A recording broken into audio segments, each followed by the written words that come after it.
Welcome back. Our in-studio guest today is Mr. Nick Johnson from Family and MWR. He's the director. Thank you so much for being here, sir. My pleasure to be here today. Of course, the topic at hand today, the big two events coming up in November, the Run to Remember and Rock the Hood. Please tell me about one of those first, your favorite first. Well, let's start with let's start in chronological order here. The Run to Remember starts off in the morning and is really designed to be able to remember, unfortunately, the 13 lives we lost on the 5th of November 2009, as well as the over 550 soldiers who have lost their lives in support of our nation, our democracy overseas, in both in Operation Enduring Freedom, Operation Iraqi Freedom, and Operation New Dawn. So that day is really meant for them. It's a great day. The run starts off at 8 o'clock. There is a registration fee because we are providing T-shirts, refreshments, some other aspects, as well as chip timing. We don't have that capability here at Fort Hood, Texas, so we're having to bring that in from another vendor who has that capability. So there are a couple categories. There's youth categories, all different kinds of ages. We also have adult categories. Those are broken into two distinct groups. One is competitive. The other one is Wounded Warrior competitive. They will both be issued chip timers for their particular races. Then we also have recreational, which means you're going to participate in one of those three runs. And we have a half marathon, which is 13.1 miles. We have a 5-kilometer race, as well as a 1-mile walk. And the walk is free. Come on out and just walk them down. There's no charge for that. So we're expecting a large turnout. We're competing with 9 other races in the state of Texas that day. But our expectation is, just like with the races we conduct on post, that we'll get more and more folks signing up for the run as we get closer to that date, the 6th of November.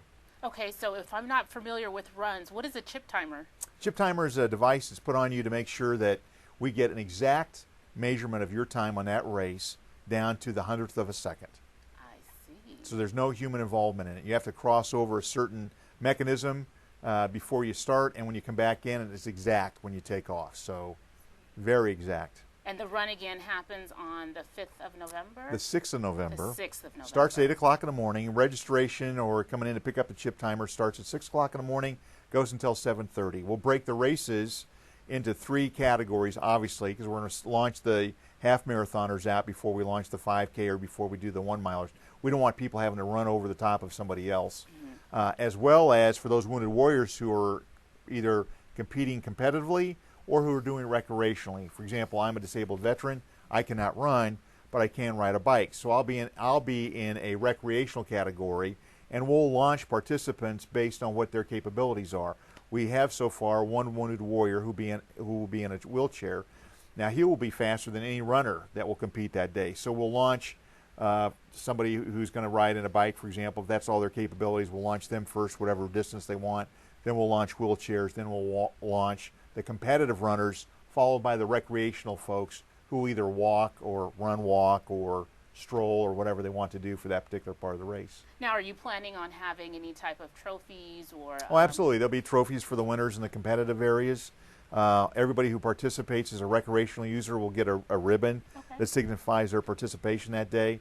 So it's a great day and a great event and a great way to show our support, as well as every mile marker will be dedicated to one of the 13 who lost their lives on the 5th of November in 2009. Wow. And then we'll have over 550 gold stars, which is part of our legacy and history from World War II, signifying the death of a soldier. And those will be interspersed between the mile markers. And that will all be to remember the lives of the other soldiers that have given their lives from Fort Hood, Texas during this long period of conflict. So it seems like this event is actually going to be available to a lot of people. It's open to everybody. Okay. It's open to everybody. We want everybody to turn out. We really feel very positive that we're going to get a great showing from the Fort Hood community that supports us, has supported us even from the 5th of November and before that during this period of conflict, and supported families as soldiers deployed, and has continued to support Fort Hood even today. Now, is there a deadline associated with registration, and how we'll close off the deadline on the 4th of November so we can make sure we're going to pre-assemble packets for all those who are registered to run either competitively or recreationally. You can either sign up on our website, which is at www.hoodmwr.com, or you can go to the 3Corps website. You can get onto that. They both have links and the logo attached for the Run to Remember event. If you don't want to do, and we also have the ability to take your credit card. Wow. For those who shop online, it'll be a piece of cake. We'll have your credit card and your $15 before you know what even hits you. Okay. If you don't want to do that, we also have an address you can mail your money or check into. If you don't want to do that, you can go to Abrams Fitness Center and pay in cash, or you can wait until the morning of. But if you wait until the morning of, it's going to cost you an extra $5. It'll be $20 the morning of. Okay, well that's fine. Can't wait till that happens.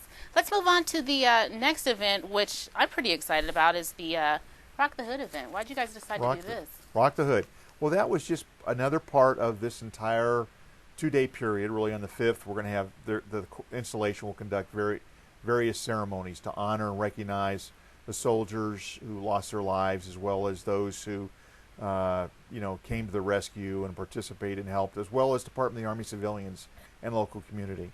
So we wanted to have the 6th of November to try to be a chance for us to do what we did back in December of 2009 when we had our Fort Hood Community Strong event. Right. So that's why we're having Rock the Hood. And we got some great artists coming in. That starts around 12 o'clock. And our expectation is everybody will have finished, even if they did the half marathon, should have finished by 12 o'clock, 4 hours later. But if not, they're still not going to miss out anything, because that event's going to go until later in the evening. We've got great lineup of entertainers scheduled. We have Puddle of Mud, Flyleaf. Those are both rock bands. Okay. We have Full Battle Rattle, which is a southern rock. We have Elvis Crespo, which is going to hit the Latin music genre, which we love, the Suavemente song. Yes, correct. Exactly right. We have Nas, who is going to do R&B and rap, and then we have Nas. Okay, sorry. Yes, legendary rapper. Legendary. Does that mean he's young or old?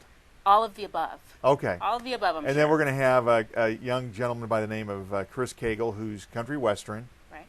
And then we'll have, of course, our great First Cav band who'll come out and support as well. So a lot of entertainers on that particular day. To my understanding, you're going to have 2 stages that day? We'll have 2 stages so we can provide setup while one band is finished. Another will shift over to the other stage. So we'll have groups going from east to west on Sadowski Field, which is where all this day is taking place. Sadowski Field. And I failed to tell you where the Run to Remember was taking place, which is on Cameron Field. Cameron Field, in front of the great folks at 1st Army Division West allowed us to use their field as a marshalling point. Mm-hmm. So that's where Run to Remember is. Rock the Hood is taking place right here in front of the Corps headquarters on Sadowski Field. So along with the concert, are there going to be other festivities involved? We're going to have a free carnival, food for purchase. We've got some great vendors coming in. We're still working on that. And then we have arts and crafts vendors coming in to sell their products and wear. So it's going to be a great, great day for the entire family. It'll work out great. And as far as the, schedule rundown of the times of the acts, when can we expect that to come We'll out? get that scheduled after we're absolutely sure we haven't got anybody else that's come in and caused us to slip a schedule. So you'll see that posted pretty soon to our website, as well as in our ads and our marketing efforts. So you'll see that pretty soon. So I'm sure you're expecting a great deal of people. Tell me about the shuttle services and the logistics involved in that day. There'll be a shuttle service on post, so you really can park anywhere along Old Ironside, Hell on Wheels, and be able to hop on a shuttle. That's all posted on the website, so it tells you where you can pick that up. One of the unique things about coming to Sadowski Field, just like our 4th of Julys or some of our welcome homes, we know everybody tries to infiltrate and get as close as possible to the site. So I'm sure this will happen the same day on the 6th of November, but we've got great shuttle capability on post. There'll be relaxed entry on post for everybody that's coming off post and wants to get on post to come and participate in that day's activities, from everywhere from the run all the way to the Rock the Hood event in the afternoon. Okay, it sounds good. Thank you so much, Mr. Johnson, for My being pleasure. here. Thank you for having me here. Can't wait till it happens. Me neither. And we'll be back right after these messages. Don't miss Fort Hood's cooking show, Eat Well, at the Phantom Grill. Learn how to take your menu to an artistic level, combining great food and presentation.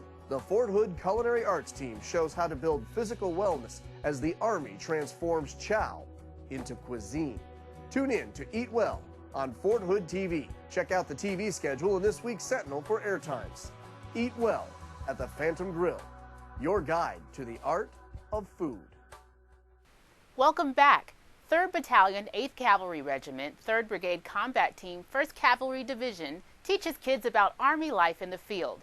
Specialist Nicole Estes tells us what the kids learned. Good morning.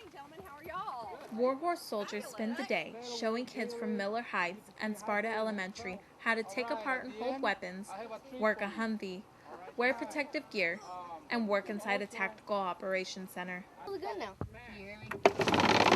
Well, you see a lot of things on TV with the Army and everything, and I think this gives them more of a positive attitude toward our soldiers and know that they're really protecting our country and doing a fabulous job of it. Do 10 more. Seeing what the soldiers actually, like how they train and what they use and just learning about it. Can you see the woods? The kids also enjoyed talking on the radio and watching Black Hawk helicopters take off. Reporting for Frisk Cav, I'm Specialist Nicole Estes. Bus driver, Papa! And what a great story. Those stars you've seen as you drive on to post were painted by hundreds of Duncan Elementary School children with the help of Blackjack Brigade soldiers.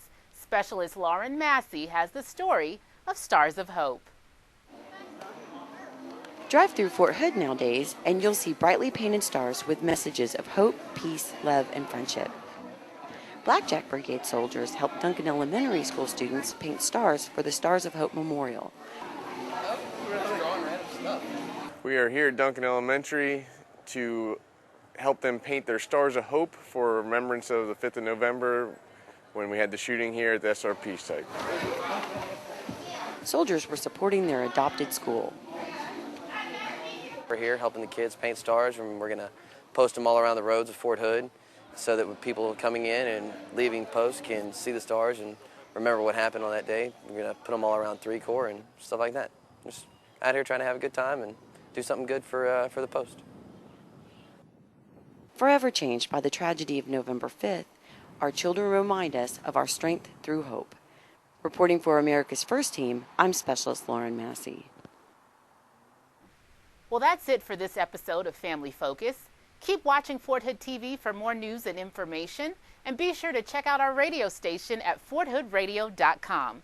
As always, for Family Focus, I'm Angie Malone.